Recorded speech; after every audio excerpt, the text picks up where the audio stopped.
i-open nyo na agad yung Word. Pero, sabi ni Sir Alibado, bibigyan niya ako ng copy ng ready-made na, ilalagay ko dito sa desktop. So, pwede natin siya i-copy-paste, yung data lang. Pero yung table, kayo mismo gagawa. Okay, so table tayo. So, open yung Word. Tapos, gawa po kayo ng, i-click nyo po ang ruler. Yeah, kasi ganito lang siya lalabas eh. So, unahin nyo muna mag-ruler para kita nyo yung yung mga left and right margin, tsaka yung top and bottom. Okay, next. Pag nakakuha na kayo ng ruler, ang una nyo gagawin, maglagay na agad ng header, tsaka footer. So, insert tayo ng header. Header muna. So, ito yung unang-una. Yan, ito. So, i-center nyo muna agad para din kayo magsa-center. Yan. I-type nyo ngayon yung prelim, practical, assessment. Yan, number 1. Kasi crew list natin ni number 1. Tapos sa baba niya, yung apelido nyo po. So, sample ko si De La Cruz 1A. Tapos yung tapos ano po yung section nyo ha? NJ1, B6, Lab A, tsaka Lab B. Yan, Lab A tsaka Lab B. Sama na natin. Okay. Tapos sa baba niya, insert na po kayo ng footer. Diretso na kayo sa footer. Yan, ito po ang kunin yung tatlo ha. Yan, dito na tayo sa baba. So, i-click nyo yan, delete nyo, type nyo na ngayon submitted. Submitted by, tapos sa gitna, date and section. Date and section. Tapos sa kabilang side, submitted to. Yan. Tapos, i-enter mo lang siya, dito sa ilalim ang pangalan mo. Tab, date mo, tsaka section nyo. Tab, pangalan ng teacher nyo. Okay. Tapos, i-highlight nyo lang po siya. Yung sa taas, then i-bold nyo po yun. Tapos, 12 ang font niya, nakakalibre lang siya. Okay? Yung sagot nyo, ihaan nyo na ng ganyan. Okay, dito din, ganun din sa taas, yung header nyo. Highlight nyo na yan, tapos i-bold nyo siya, naka-12, tapos naka-bold, naka-center. Okay. So, pag meron ka ng header tsaka footer, gawa na tayo ngayon ng table. Yan. Huwag nyo po siya dito i-enter sa baba nito ha, kasi bababa yung header mo, di ka maka-format ng table. Tapos ng header. So, click mo dito sa baba. Enter mo siya. Yan, ita-type mo ngayon yung IMO crew list. Title yan. Okay? So, i-highlight mo siya. Tapos, i-bold mo. Siguro mga 14. Yan. Tapos, sa ilalim po niya, yung table na. So, insert. Makinig na ha. Insert. Table, kunin mo po yung number of rows saka number of column. So, yung rows mo ay yung column, yung nakatayo, 9. Yung nakahiga, 26. Yun nga doon, din sumulat. 9, yan. Tapos 26 po, yung baba. Yan. So, i-okay mo siya. Yan. So, yan na siya, di ba? Marami sa table. Hindi ka na mag-iisa-isa. Okay, ang gagawin mo sunod, i-highlight mo itong unang-unang column. Highlight mo lang, ito una lang ha. Yan, highlight. Huwag mo isama yung dito sa iba ha. Okay, pag na-highlight mo na siya, i-right click mo ang mouse, yung mouse ha, right click.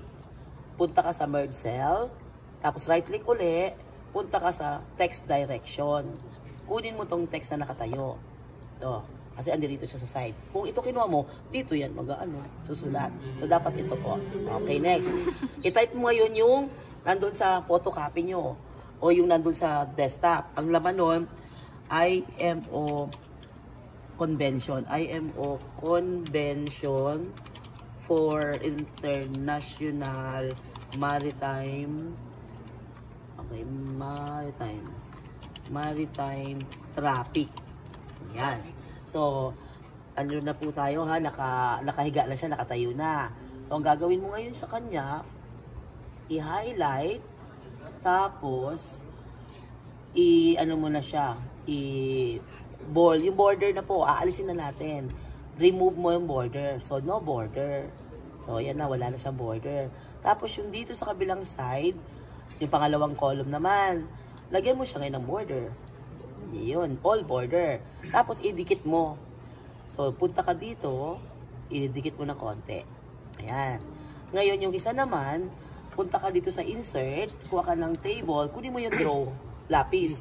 Yung lapis ba? I-draw ka ng isang mahaba kasi para sa number. 'Di ba may number doon na nakalagay? So, ang unang mong gagawin dito, mag-leave ka ng tatlo. 1, 2, 3. Yung pang-apat ka ngayon maglalagay ng number. Kasi sa baba niya, di ba merong 1, 2, 3, 4, 5, 6, 7, 8, 9, 10, 11, 12, 13. Ulit. Sige lang, ulit. 12. Tapos 13. Then 14, 15, 16, 17, 18, 19, 20, 21. Di ba hanggang 21 yon? Itong 26, ay 20, ano mo, 22, enter mo lang para lumaki ng konti. Okay. O, dito tayo. Yung unang column, yung pangalawang column, i-highlight mo siya ng 3. Tapos, punta ka sa home. Tapos, punta ka dito sa no border. O, punta ka sa no border. Tapos, ito meron, wala, meron, wala, meron. 4 siya. So, 4 na. 1, 2, 3, 4. 4 ang no border. Tapos, itong isa, may border. Tapos, itong isa naman uli, walang border. No border. Kaya madali lang siya. Basta tandaan nyo lang pinipindot. Itong isa, with border, all border. Itong isa naman, wala. Meron, wala. Meron, ito wala. Teka, baliktad ba ako? Tama lang ba? Yan. Tapos wala. Okay, wala. Ang isa. O, yan. Ngayon, para malagyan siya ng ulo, ubakay, all border. Yan. Pindot ka lang dyan. O, ganun uli. Pindot ka rin doon. Di ba 3 yun? Parang may kulang tayo sa 1, 2, 3, 4, 5, 6, 7, 8, 9. Parang meron pang isa.